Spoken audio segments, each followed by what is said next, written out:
Nah, maka saya heran sebagai anak bangsa, kok kita dituduh orang Islam selalu menyebarkan fitnah. Islam sangat membenci fitnah sehingga Nabi mengatakan al fitnatu asaddu minal qatl. Fitnah itu lebih kejam daripada membunuh.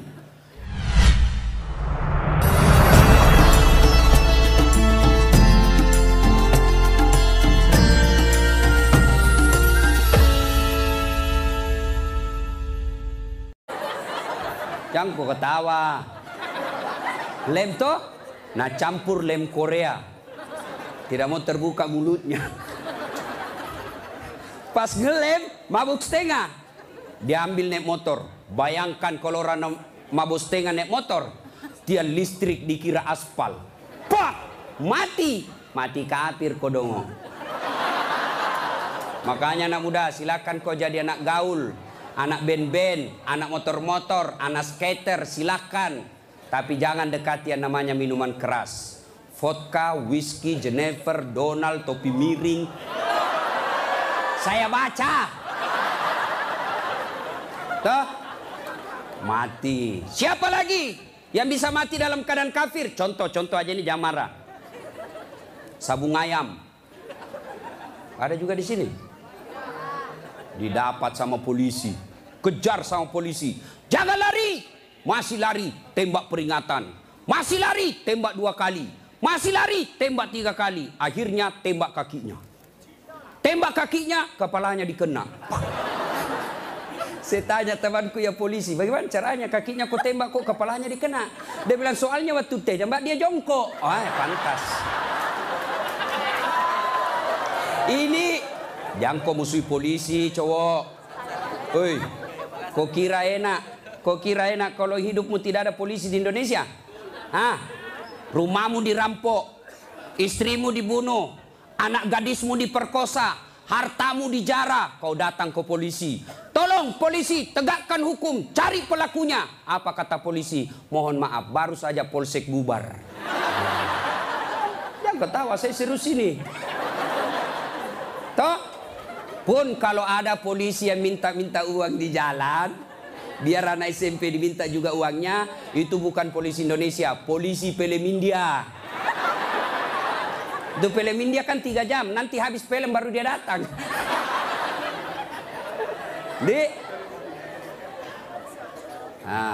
Jadi bisa jadi kita beragama Islam, tapi kemungkinan juga bisa jadi kita matinya dalam keadaan kafir. Wa qala idzan, Allah kemudian berfirman, bismillahirrahmanirrahim. Ya ayyuhalladzina amanu dukhulu fis silmi kaffatan wa la tattabi'u khutuwatis syaitan innahu lakum adu mubin. Wahai orang-orang yang beriman, masuklah engkau ke dalam Islam secara sempurna, bukan Islam pencitraan, bukan Islam pilpres, bukan Islam pilcaleg, tapi Islamlah secara benar. Itu caleg kalau mau dipilih pasang baleho. Pasang baleho, takbir. Fotonya dibalik kepalanya, siap jungkir balik untuk rakyat. Pret. Beleng-beleng. Tidak. Islamlah secara benar. Wala tattabi'u khutuwatis syaitan. Dan janganlah engkau ikuti langkah-langkah setan. Karena sesungguhnya setan itu musuh yang nyata bagi kalian. Musuh kalian bukan ulama, musuh kalian bukan ustadz, musuh kalian bukan tentara, musuh kalian bukan polisi, musuh kalian bukan mahasiswa, musuh kalian adalah setan. Dan setan itu musuh yang nyata bagi kalian. Kalau saya ceramah seperti ini, ada enggak setan di tengah-tengah kita? Ada. Orang ceramah masa ada setan? Ada, setannya bukan pocong. Tapi apa setan yang ada di tengah-tengah kita? Bentuknya handphone. Apa ibu? Orang sudah ceramah masih sibuk juga. Sudah 55 umurnya siaran langsung juga.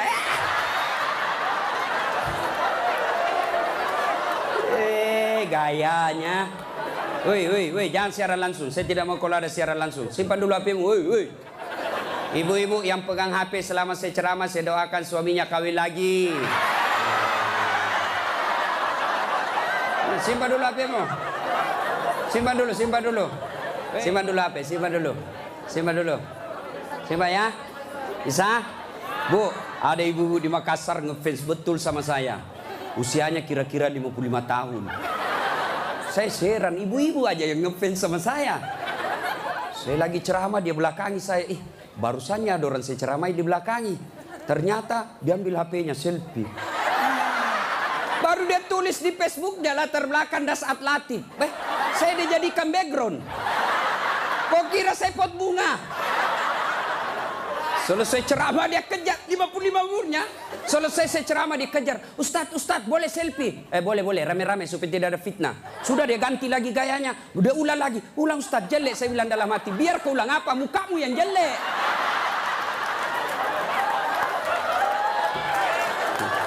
Selesai selfie. Langsung dia bilang, Ustadz boleh cium? Hah? Haram. Nggak boleh. Nggak nafsu Ustadz, cari barakah. Haram. Coba kau masih muda. Nakal.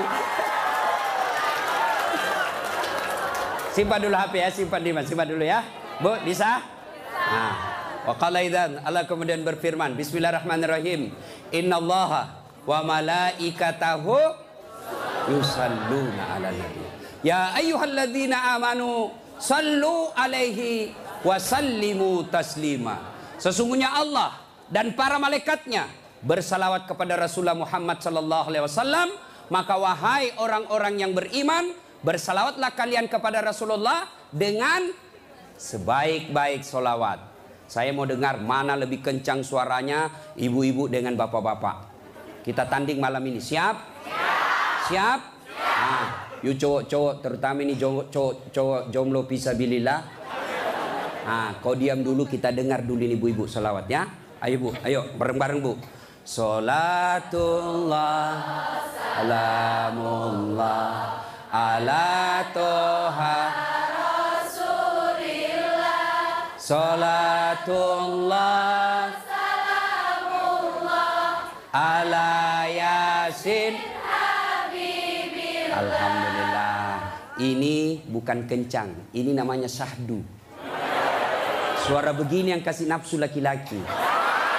Makanya cewek, kalau kau ditelepon cowok, jangan kau kasih sahdu suaramu. Assalamualaikum, waalaikumsalam. Bagaimana orang tak nafsu sama kau? Lagi di mana dek? Di rumah aja kak. Kau tegas dong. Sebagai cewek muslimah, jangan kau mendayu-dayu. Assalamualaikum, waalaikumsalam. Lagi di mana? Di rumah. Ngapain? Apa tanya-tanya? Berhenti. Ini waalaikumsalam. Ibu-ibu diam, kita dengar ini cowok-cowok. Ayo, cowok jangan mempermalukan jenis kelamin. Ayo. Ayo. Diam ya, diam. Kita dengar ini cowok. Yuk. Salatullah salamullah ala toha Rasulillah. Salatullah ala Yasin. Masya Allah. Terima kasih. Sudah bi bos. Overdosis kok. Kita diam semua. Kita dengar ini di atas. Ayo. Duduk ngambil gaya lo. Ya, ayo bareng-bareng. Yuk. Sholat. Love it. Ini mau poligami, pret.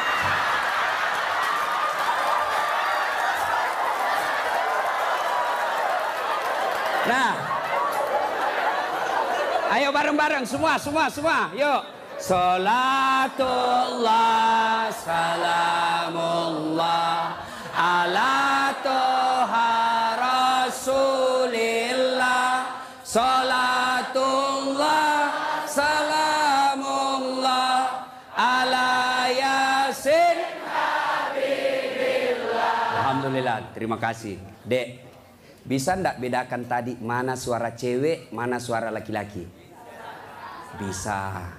Kenapa bisa? Karena Allah kasih kita telinga yang lengkap sensor pembedanya. Dia bisa bedakan mana bunyi handphone, mana bunyi kentut. Tanpa kau pernah kursus. Woi, cewek. Mau ndak saya kasih handphone iPhone X Max 512 giga? Mau? Gratis, mau? Mau, mana? Mau. Tapi pulsanya 5 juta, Ibu. Mau? Mau. Tapi begitu saya kasih langsung tuli. Nah, mau diapa handphone kalau kau sudah tuli? Halo? Rusak lagi nih HP. Halo? Buka HP rusak, telingamu masalah. Berarti yang mahal bukan jaringan, yang mahal bukan seluler, yang bukan handphone yang mahal. Apa yang mahal? Telinga. Allah kasih kau gratis, tidak perlu kau bayar. Hebatnya lagi nih telinga, ya. Tempatnya kiri kanan proporsional. Bagaimana seandainya telingamu satu di bawah pantat? Halo, ya Ustadz. Lagi di mana? Di rumahnya Ustadz. Ayo. Repot toh? Ya, repot. Makanya kita ucapkan Alhamdulillah. Woi, cowok. Woi. Mau saya kasih ini kamera. Mahal ini kalau dikumpul semua, ratusan juta ini. Saya mengajar mata kuliah fotografi di UNHAS. Nih, ya. Kalau kau mengambil gambar, kau harus tahu berapa megapiksel kekuatan kamera kamu. Kau harus tahu berapa kekuatan cahaya di tempat itu. Kau harus tahu berapa kecepatan angin ketika ada kau ambil gambar. Kau harus tahu berapa jarak dari matamu dengan objek yang kau akan ambil. Apa ini kamera yang mahal? Bukan. Apa yang mahal? Mata. Allah kasih kau gratis, tidak perlu kau bayar. Hebatnya lagi di mata, begitu kau buka otomatis autofokus. Nggak perlu kau putar, siapa ini? Oh, ternyata Felix Xiao. Wah, nggak perlu Pak, otomatis. Dan hebatnya lagi di mata, Allah kasih kau sensor, dia bisa bedakan mana istri, mana tetangga. Coba bayangkan, seandainya nggak bisa dibedakan, tertukar istrimu. Kenapa malam minggu lain-lain rasanya ini? Ternyata Satpol PP. Makanya kita ucapkan Alhamdulillah. Bos, saya mengajar mata kuliah public speaking. Nah, praktikumnya itu pidato di depan saya. Wih, ada cewek, ada kawat di giginya. Saya biasanya di kampung pagar yang dikawat. Ini giginya dikawat. Saya tanya, apa namanya itu, Dek? Dia bilang behel. Oh. Lidah Sulawesi ini, Bos. Jangan kau paksa saya menjadi lidah Solo. Hah? Mahal itu, Dek. Ini 20 juta. Wih, 1 kali umroh. Disimpan di giginya. Saya tanya, sini kau dulu cewek. Kau kira itu behelmu yang mahal? Bukan, tapi apa? Gigi. Biar kau mau pasang behel harga 100 juta, ndak ada gigimu, apa kau mau kawat? Ayo, berarti yang mahal gigi. Hebatnya lagi di gigi, tumbuh dan panjangnya dibatasi. Pernah ndak kau bayangkan bagaimana seandainya gigimu tumbuh seperti rambut? Saya yakin Dude Herlino ndak akan main sinetron kalau sudah keluar giginya. Nggak ada yang mau nonton. Makanya kita ucapkan Alhamdulillah. Makanya jangan kau pernah ngeluh. Jangan kau merasa putus asa. Jangan kau merasa kamu miskin. Kalian semua orang kaya. Yang kekayaanmu kata Allah, fi ahsani takwim. Itu badanmu yang sangat cantik. Ya, saya jelek Ustaz. Karena kau membandingkan sama yang cakep.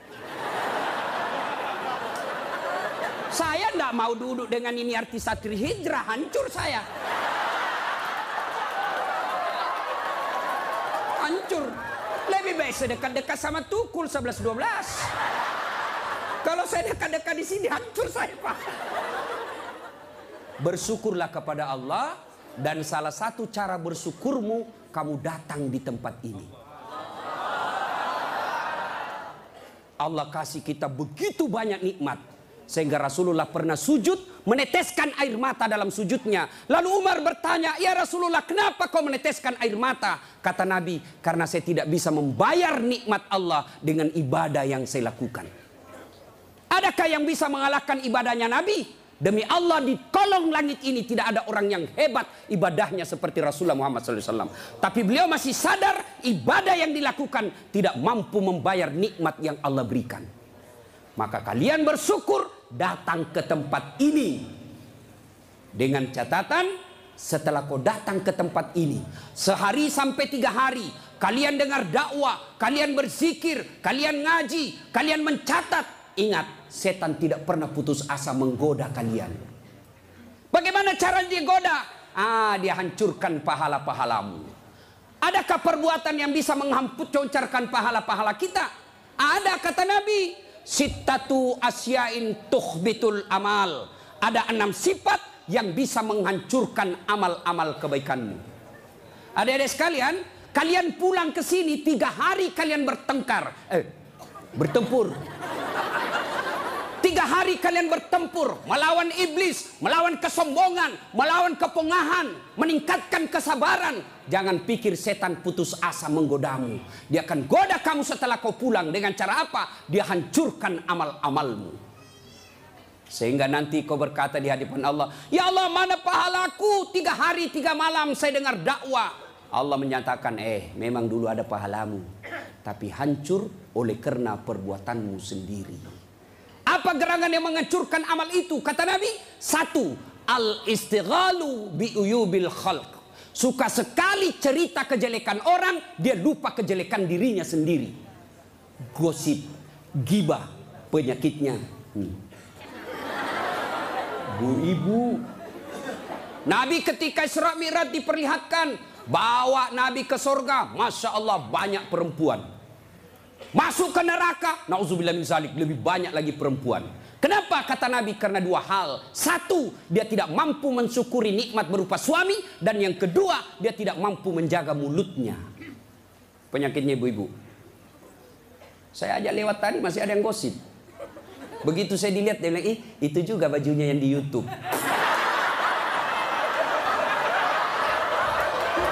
Sibuk. Kenapa? Saya pakai baju kau yang sibuk. Kang gosip. Jengkelku. Kenapa kau gosip saya? Bu, halo ibu. Penyakit ibu-ibu yang tidak bisa dikendalikan, hawa nafsu menceritakan kejelekan orang. Kalau laki-laki kumpul paling dicerita, wih, itu anak sayang. Yang pertama cakep tapi beleng-beleng. Itu yang kedua cakep, tapi ya dongok. Itu kan. Paling kita itu, wah itu motor saya rewel, itu mobil saya yang tua, wah sedikit-sedikit mogok lagi, itu atap rumah saya bocor. Paling kalau bapak cerita itu, tapi coba kalau ibu-ibu. Pertama dicerita sinetron, jelek betul sifatnya itu ya. Sana itu. Iya toh, langsung tetangga jadi korban. Kumpul begini tuh masih ada gosip. Apa? Dia enggak ngomong tapi matanya dong. Apa? Kudungnya enggak serasi dengan roknya. Beliau kayak umbul-umbul. Sudah. 1 udah digosip. Lewat lagi 1. Apa? Palsu. Kenapa kau tahu? Lipstiknya. Kenapa kau tahu? Melengket di giginya. Coba ya. Ayo adik-adik. Ya. Nah, maka saya heran sebagai anak bangsa, kok kita dituduh orang Islam selalu menyebarkan fitnah. Islam sangat membenci fitnah sehingga Nabi mengatakan, al fitnatu asaddu minal qatl. Fitnah itu lebih kejam daripada membunuh. Jadi pemain buser, apakah namanya itu? Cocok nih. Baser, apakah itu? Yang suka cari-cari duit dari menyebarkan fitnah. Hah?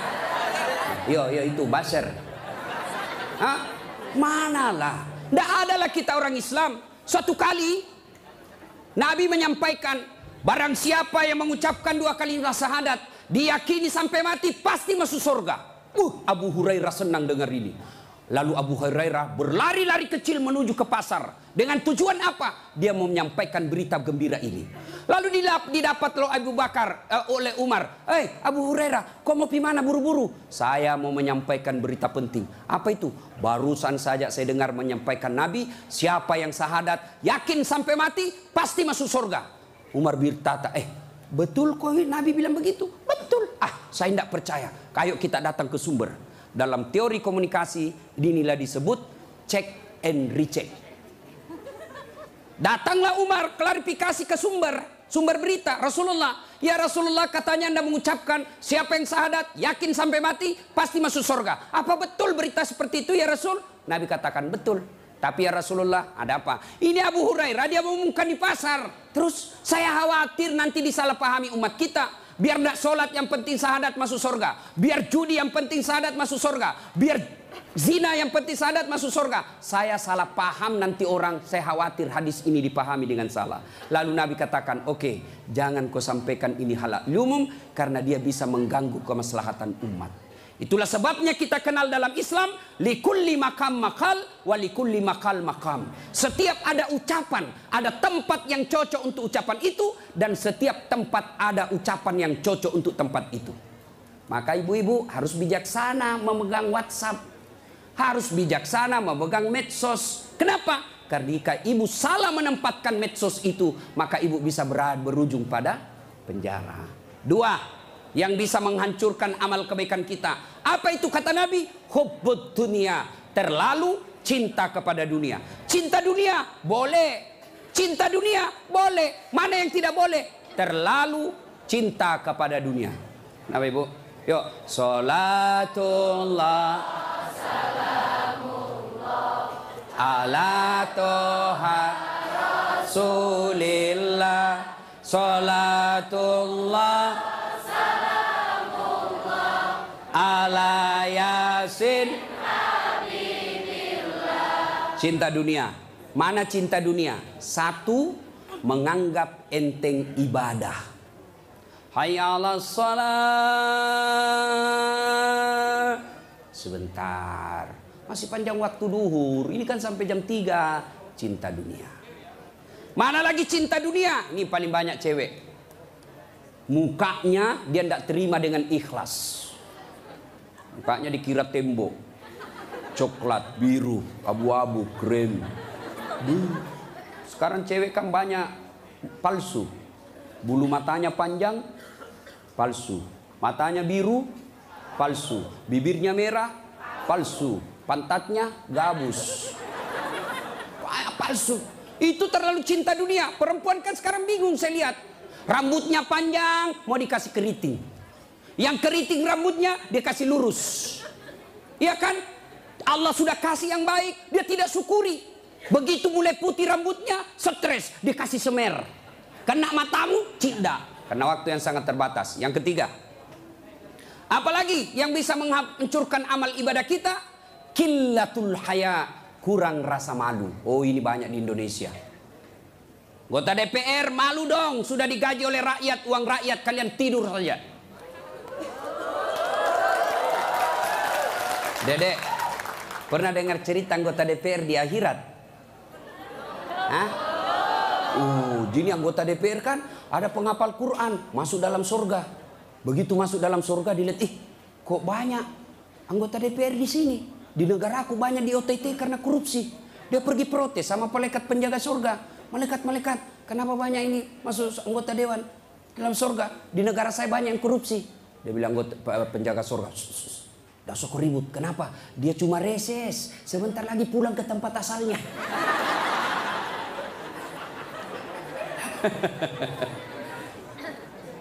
Terlalu cinta kepada dunia dilarang oleh agama. Maka oleh sebab itu kita diberikan hanya syukuri nikmat yang Allah berikan. Yang ketiga, qillatul haya, kurang rasa malu. Malu dong menyebarkan fitnah. Malu dong jadi artis tapi menyebarkan syahwat. Malu dong jadi pejabat tapi korup. Malu dong jadi kontraktor tapi rampok. Pernah dengar cerita kontraktor di akhirat? Hah? Oh, ini penghuni akhir, penghuni surga sama penghuni neraka baku SMS. SMS-an dia. Bilang penghuni surga, "Mas bro, bagaimana kabarmu di situ?" "Bah, enggak ada enak di sini. Di blender terus kita di sini. Enggak ada jam istirahat." "Kau di situ bagaimana kabarmu di surga?" "Masya Allah, enak betul. 1 laki-laki 7 bidadari." Bayangkan Pak, 7. Dan itu bidadari tidak pernah kentut. Seperti istri kita di rumah 7 kali kentut satu hari. Nggak pernah kentut. Perawan terus. 7 bidadari. Sampai jam berapa?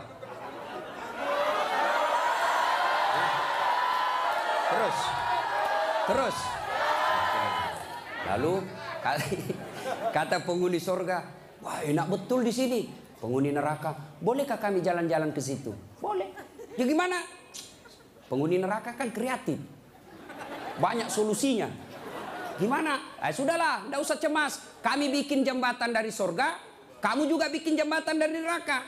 Kita ketemu di tengah. Setuju? Setuju. Lelang proyek. Keluar pemenang tender. Kerjalah. Hari pertama. Hancur juga ini Ustaz. Aduh. Nasib sial saya ini malam. Uang merah kek.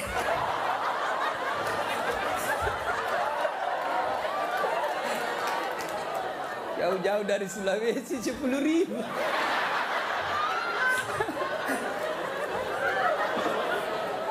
Nah, lalu dia bilang, hari pertama proyek dari neraka selesai 50%. Hari kedua selesai 70%. Hari ketiga tuntas, efektif dan efisien. Selesai proyek. Sampai di tengah dilihat-lihat di proyek dari surga. Kenapa belum mulai-mulai? Dia teriak lah, ini dari neraka. Mas bro, kenapa kau belum mulai proyekmu? Kami sudah sampai di tengah sesuai perjanjian. Kenapa kau belum mulai? Kata penghuni dari surga, bagaimana mau dimulai? Pemborong, kontraktor, pengawas, panitia, ada semua di situ.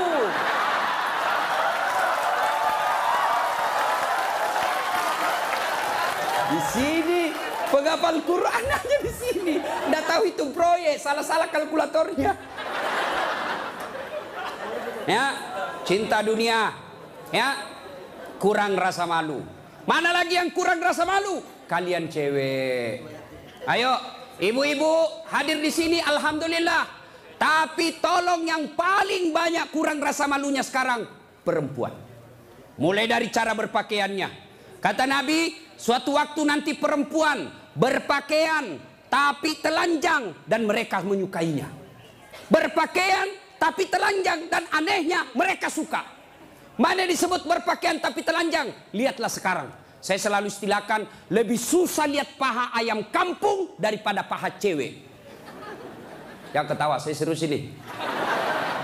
Coba lihat paha ayam kampung. Bapak harus kembali kampung dulu. Kan namanya ayam kampung, jadi kita harus kampung dulu. Iya toh? Sampai di kampung, kau sudah lihat pahanya ayam? Tidak. Kau beli dulu 100.000. Sudah kau beli, sudah kau lihat pahanya? Belum. Kau kejar dulu 1 jam. Begitu kau mau tangkap, dia terbang. 1 jam dikejar, baru tangkap. Sudah kau tangkap, sudah lihat pahanya? Belum. Kau potong dulu dengan ucapan Bismillahirrahmanirrahim. Sudah kau potong, sudah lihat pahanya? Belum. Kau rebus dulu 15 menit air panas. Sudah kau rebus, sudah lihat pahanya? Belum. Baru dicabut. Baru kelihatan pahanya putih mulus. Balik kampung, kau keluar 100.000, kau kejar 1 jam, kau potong dengan kalimat basmalah, kau rendam 15 menit air panas, baru lihat pahanya yang putih. Ayam kampung. Tapi coba lihat cewek, kau berdiri saja di pinggir jalan, 15 menit, 10 pasang paha cewek gratis. Bahkan kadang-kala boleh dicolek. Makanya cewek, mari kita kerjasama. Kami laki-laki jaga mata, tapi tolong Anda cewek jaga akhlak. Biar kami setengah mati jaga mata, kalau kalian gentayangan habis amal kami.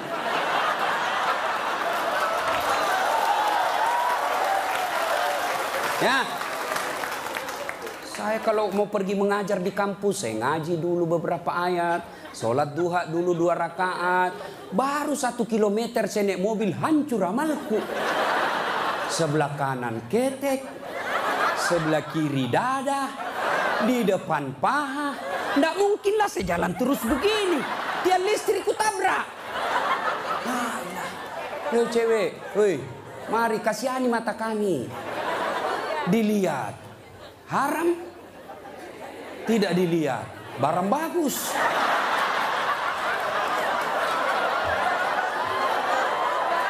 Hei. Oke. Sekarang banyak perempuan kurang rasa malunya. Dulu. Kalau ada perempuan hamil di luar nikah, dibuang dari kampungnya.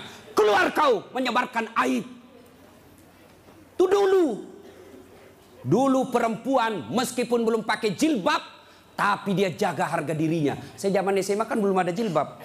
Kawan saya kalau jatuh ballpointnya, kan tidak pakai jilbab. Dia pegang dulu ini, lalu dipegang roknya di bawah, baru dia dongkok begini. Dulu. Sekarang cewek dia sengaja memang itu pakai tipis kecil, jalan dia mau tabrak kita. Hancur. Maka kalian akhwat yang datang di sini pengajian selama 3 hari 3 malam, tolong selamatkan saudara-saudara kalian akhwat-akhwat supaya mereka tidak pakai begitu. Kalian tularkan itu jilbabmu kepada saudara-saudara semuslimah. Jangan kau biarkan mereka, dakwai mereka. Dia mau dengar atau tidak, kewajibanmu sampaikan, soal diamalkan urusan lain. Terutama juga yang pakai jilbab tapi tidak memenuhi syarat. Pakaian jilbab itu, pakaian menurut Islam itu ada 4 syaratnya. Nih dengar baik-baik yang mau bikin baju. 1 syarat pakaian itu nutup aurat. Alhamdulillah kalian semua nutup aurat. Mana auratnya perempuan? Seluruh anggota tubuhnya kecuali telapak tangan, telapak kaki. Ustadz itu pakai jilbab kelihatan lehernya, tinggal lehernya dibakar nanti. Ya, kelihatan pahanya nanti dibakar. Kalau cewek masih enak dilihat. Ini ada juga orang tua. Sudah mau ada cucunya. Pakaiannya saya tanya, Bu, kenapa pakai begitu? Ibu sudah tua. Dia bilang, ini baru ada. Dulu waktu saya gadis tidak ada begini, Ustaz. Ini namanya bagus dikasih ibu, kasih STNK. Tahu STNK? Sudah tua, nakal kembali. Kasih itu STNK itu buru-buru gitu. Laki-laki mana auratnya? Pusat sampai lutut. Artinya adik-adik, kalian yang sudah mengaku diri hijrah, silahkan main futsal, silahkan main bola, silahkan olahraga, tapi tolong jangan kelihatan pahamu. Pahamu adalah dosa ketika kau kelihatan. Kau suruh saudara putrimu jilbab, kalian main bola kelihatan paha, dosa. Nggak ada nafsu lihat pahaku. Siapa bilang? Siapa tahu ada janda-janda tua sudah lama nggak lihat paha. Bisa jadi. Ya. Yang kedua, syarat pakaian menurut Quran, nutup aurat. Yang kedua, tidak mempertontonkan lekuk-lekuk tubuh. Ada orang pakai jilbab tapi bajunya sempit. Susah jalannya. Coba lihat itu kalau ada pengantin. Pakailah jilbab sakaratil maut. Yang 3 lapis, kuning, biru, abu-abu. Dikasih kiri lagi sedikit. Ada talinya dia ikat-ikat dulu. 2 meter dia kasih di lehernya. Kasih dulu. Mulai nggak bisa goyang tangannya. Bajunya sempit. Roknya sempit. Jalanlah dia bilang suaminya, buru-buru ibu kita ketinggalan. Tunggu dulu Pak. Dongok. Itu namanya beleng-beleng. Tahu beleng-beleng? Dongok. Tahu dongok? Kau lah itu. Ayo. Syarat yang ketiga, cowok juga. Kalian pikir kalau kau cowok berpakaian ketat-ketat tidak berdosa? Dosa juga itu. Yang lebih mencengkelkan itu yang gendut. Masuklah dia di masjid pakai kaos oblong. Begitu dia ruku, mulai mencemaskan. Sujud, ada celengan. Beleng-beleng.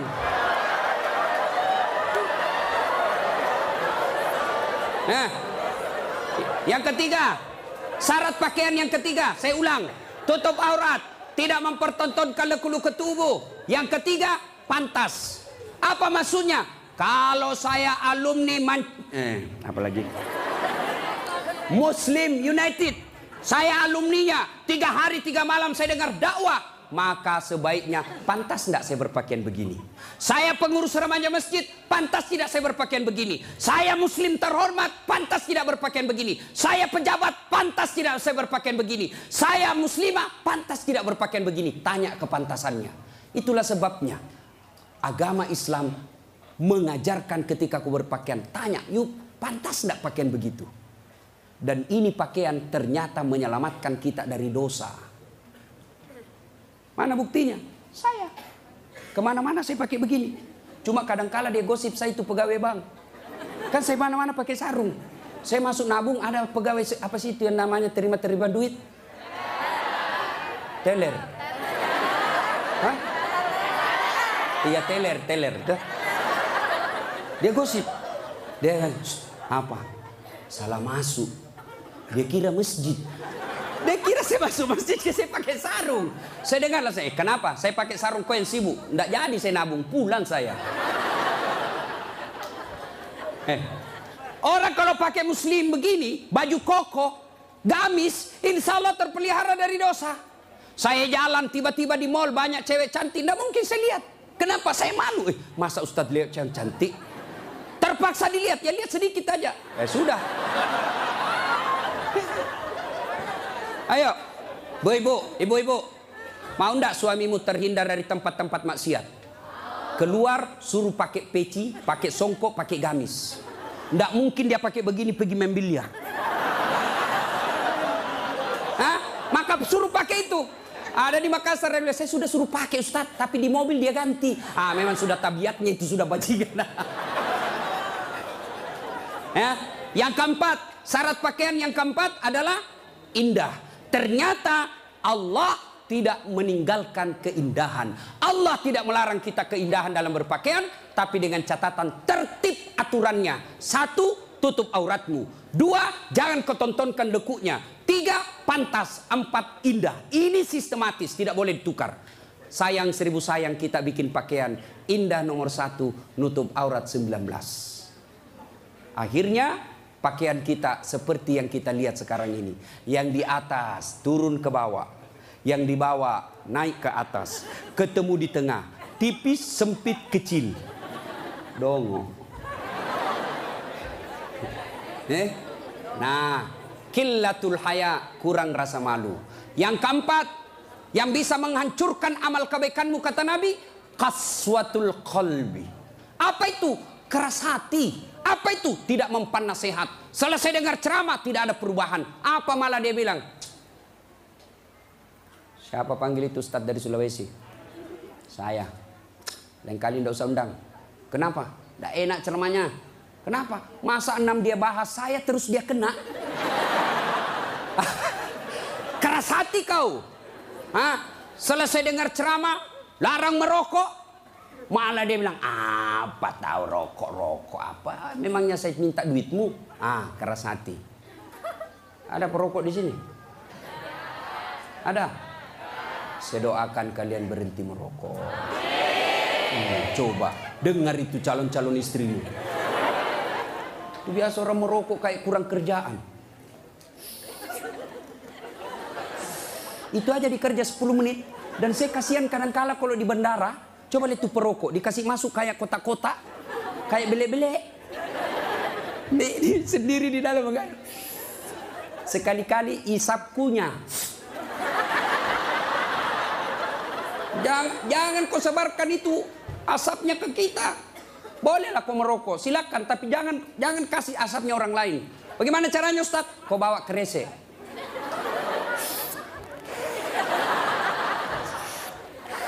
Itu bebas polusi.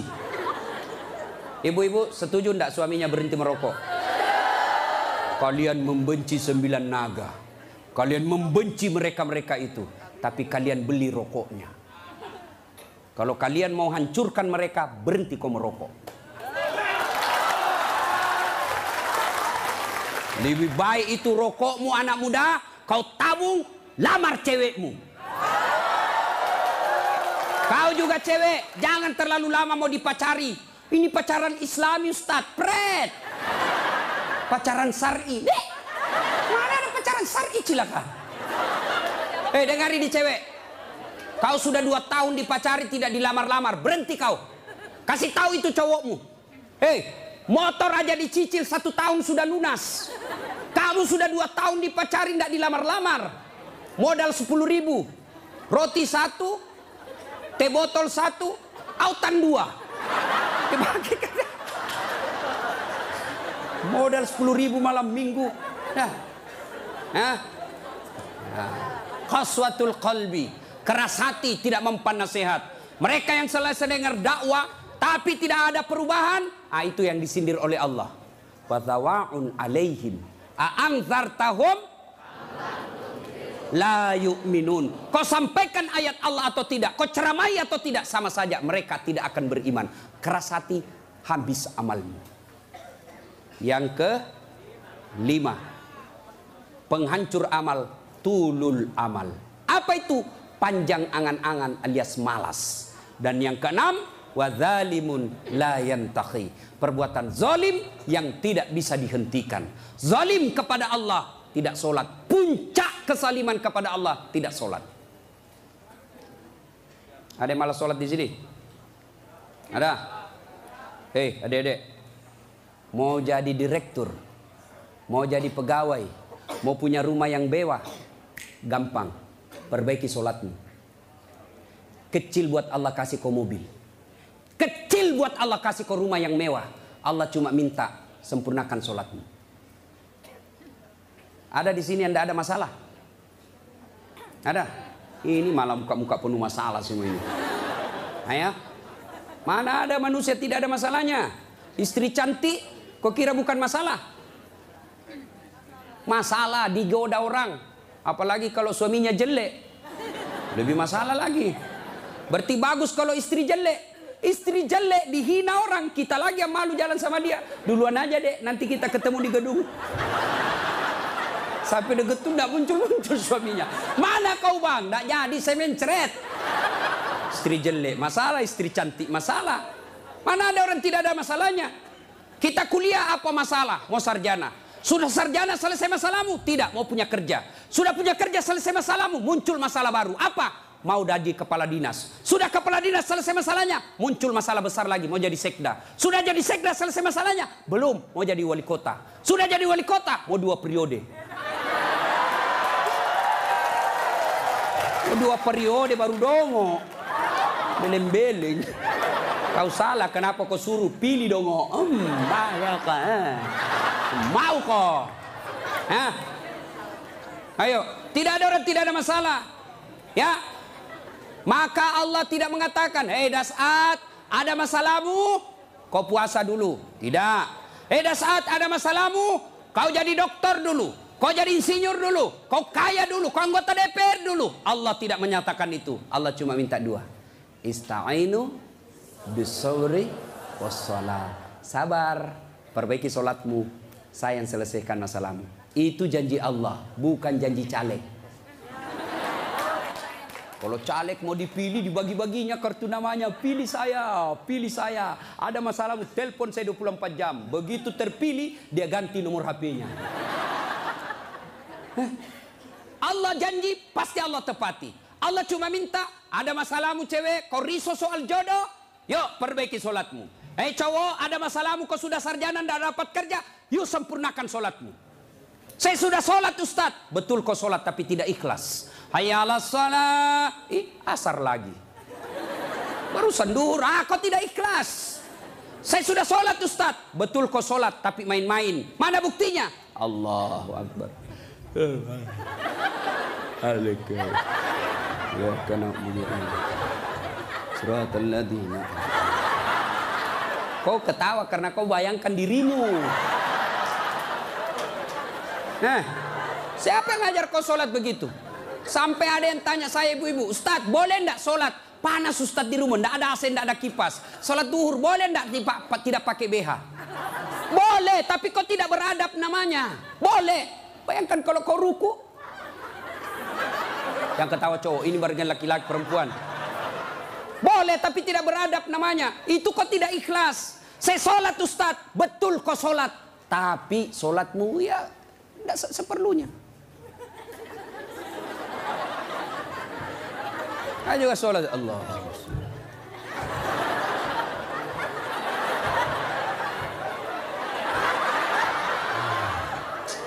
30 tahun kau sholat kalau begini gayamu bos.